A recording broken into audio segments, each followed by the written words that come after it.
Today is day 7, the final day of the Flats and Handwashing Challenge. Now I'm going to start by just being straightforward and announce the giveaway winner for the $25 Bebeboo Diaper gift card. That would be Hannah Pender. Rafflecopter randomly selected you. I'm going to be sending you an email with instructions on how you can get your gift card, and thank you everybody who entered. Listen, if you still want those commemorative pins, they're going to stay on eBay until they sell. So if you have participated in the challenge and you want something to remember it by, you can get your 10th annual Flats and Handwashing Challenge Pin on eBay, and that link is in the description box below. Today's topic is going to probably make me ramble a lot, and I'm probably going to spend like forever trying to video edit all of my stupid ramblings out, because today is how did it go and what did you learn? And the how did it go part is pretty easy to explain because it was pretty easy. So this year the weather cooperated with me where last year it didn't. Cloth diapering Holtwood with the same stash has been far easier than trying to cloth diaper Tolfrin with that stash. And other than being extra tired thanks to allergies destroying my sleep pattern and being pregnant, this went pretty well.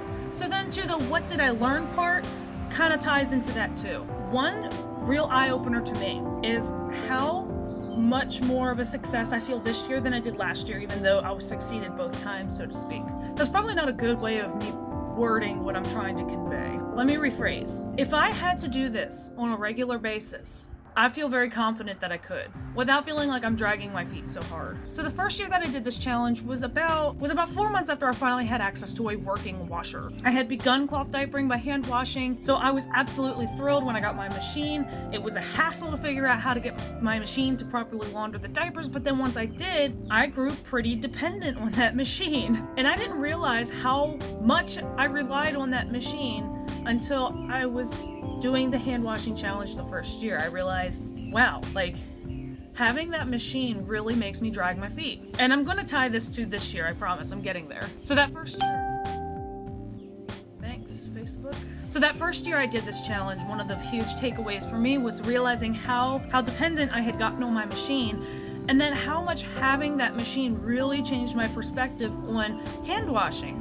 Because it's easy for us who own machines to say, why would you suggest hand washing to somebody? That is so ridiculous. Like, who wants to do that? But my mentality when I first realized I could hand wash not just diapers but clothes, and pretty easily, was, wow, I can do that? Not, ugh, I have to do that? Because I didn't have the ability to do that without going somewhere to do it, because I didn't have the skill set to do it. So when I realized that I could regain that lost independence, that I could regain control over that aspect of my life, I was like, what? That is awesome! It was far from the whole, oh, I have to do it. So that really surprised me the first year I did this challenge, was this mentality of, oh, I really have to do this, versus, oh, I get to do this. It's amazing what having the privilege of a washer really does to your perspective. The second year I did this challenge was super challenging. Every day it rained, Tolfrin was peeing through everything, he's got an enlarged bladder, he's got refluxing up into his kidneys, so when he pees, he drains his super large bladder, and then he still has urine that backflows into his bladder, and he seems to pee nonstop even now.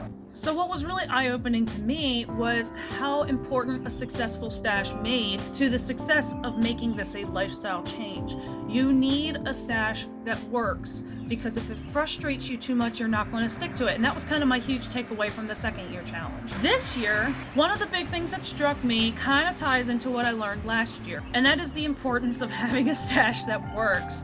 I'm surprised, actually, I really am, because this year is the first year I'm doing this challenge and I actually have a washer and a dryer. I finally got a dryer this past winter, and I knew last year I was really dragging my feet. Like, I know I have a washer. I know that I can make this so much easier on myself. I have a stash that works and I have a washer, and I really just had this attitude of I really didn't want to do this, which is a far cry from the attitude I had when I first began cloth diapering and realized I can do this, you know? But what really hit me this year was the fact that this is an easy to use stash for me. These diapers are a huge success for Holtwood.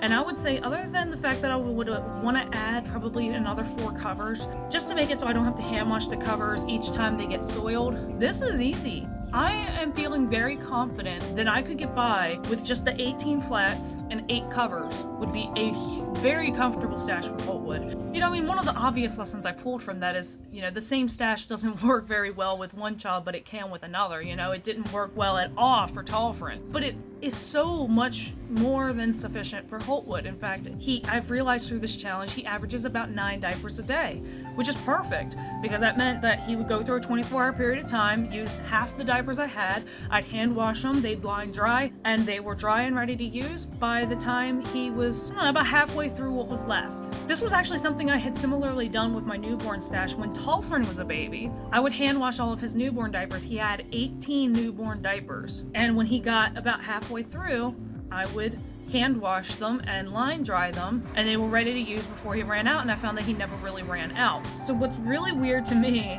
is that even though I have a washer and even though I have a dryer, I feel like I could keep doing this without a problem. Maybe add a couple more covers for comfort, but furthermore, another thing that strikes me, and I mean this really strikes me, I don't miss my stash. I do and I don't. Okay, I admit I love my Bebeboo diapers, my choice all-in-twos, they're my favorite. I'm a huge fan of pocket style, and given that changing Holtwood is almost nightmarish how much he wants to just turn and crawl away and try to fall off the bed because he has a death wish or something. Other than that, like, I would probably prefer the pockets, but just generally, I could keep doing this. It's not that big of a deal. And if I have the diaper ready when I put him on the bed, I can get him pretty changed before he turns and runs off. And I miss my prints. I do miss my prints, like my fancy, fun prints. But I don't miss the all-in-ones. I don't miss most of those pocket diapers. I miss my choice Bebeboo all-in-twos, but I don't miss most of my sack. And I love the whole concept of living minimally, because honestly, I've been in a point in my life once where I threw out 17 trash bags worth of stuff just from my room. How I had that much in there, I don't even know. I let it go, some of the stuff I was really sentimentally attached to, and I was like, I'm not gonna miss this stuff because I don't even know it's there most of the time. And I threw out 17 trash bags worth of stuff and felt so much better, so much more mentally clear. My room stayed clean because everything had a place. So I understand. Unfortunately, I live with a hoarder. I married a hoarder. And so my house is just trashed all the time, and it drives me nuts because if it were me, and only me, most of that stuff would be gone. I don't want it. It has no place. It doesn't do anything for me. I don't want it there. It just clutters my house. It has no home. And so my house never looks clean because things don't have a place. If you ever want a clean house, you want to know the real trick to maintaining a clean house? Live minimally. Because if everything has a place, then when you clean, you're not ending up with a closet overflowing with stuff that you're just trying to put somewhere because it doesn't really have a place. Your house will look nice and it will stay a lot cleaner because putting things back also isn't cumbersome because you're not digging through a ton of stuff to get to where something needs to go or should go. And I know how mentally freeing it can be to just let a ton of garbage go. Material items are not worth having. And it's funny because I still find myself getting sucked into the whole materialism thing, and that's so obvious in my stash of diapers. I have so many diapers. And I'm not gonna lie, realizing how minimal of a stash I could get by with comfortably really makes me reevaluate. Whoop, that wind's picking up. I told you I get a cross brace through here and it knocks things over. It's been really eye-opening for me to realize I really do have too many diapers, and it probably is actually making me feel worse than it is making me feel better. After having done this challenge, I know that I'm having another baby. Lord willing, everything will go well, and come January, we'll be bringing a new fluff butt home.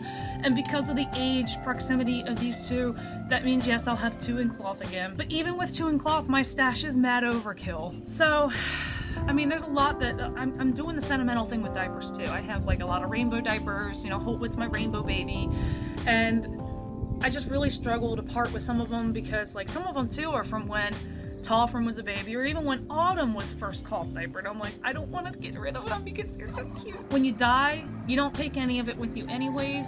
So, I mean, yeah, I'll be keeping some stuff for sentimental reasons, you know, like most of the more sentimental diapers I'm actually keeping for my kids, for their stuffed animals and stuff. And maybe I will get rid of it, I don't know. And maybe it's considered wasteful to put a perfectly good diaper on a baby doll or something. But the point is that this year, the 2 main things I've learned was, 1, even with having a washer and dryer access, having an effective stash makes it so that I really don't miss them. And 2, I have too many diapers. And that wind is picking up and trying to knock you over again. It's actually kind of cold being in the shade. Kind of want to move to the sun. And you know, it's a beautiful day today, and it's supposed to stay beautiful today and tomorrow. And I just feel so blessed to have this beautiful day. I mean, like, look at this. Like, look how beautiful that is. And it's breezy. It's not humid. It's just an incredibly beautiful day today. It's only supposed to be like upper 60s, maybe 70 degrees today. It is literally my ideal day. Blue skies with a few clouds, a breeze, cool weather, no humidity. It's just my perfect day. I'm probably, because I know that this is the last day of the challenge, I'm just gonna let him run through the diapers. I'm not gonna do a midday wash like I have been doing, just because I know I don't need to. And I'll hand wash all of the diapers at the end of the day. So thanks for following along with me on my journey through my third challenge. Again, those pins are on eBay. What is there is there, so if you want one, speak now or forever hold your peace. The wind is trying to knock you over again. So I'm gonna go. So thank you all for watching. I hope you all have a blessed and beautiful day.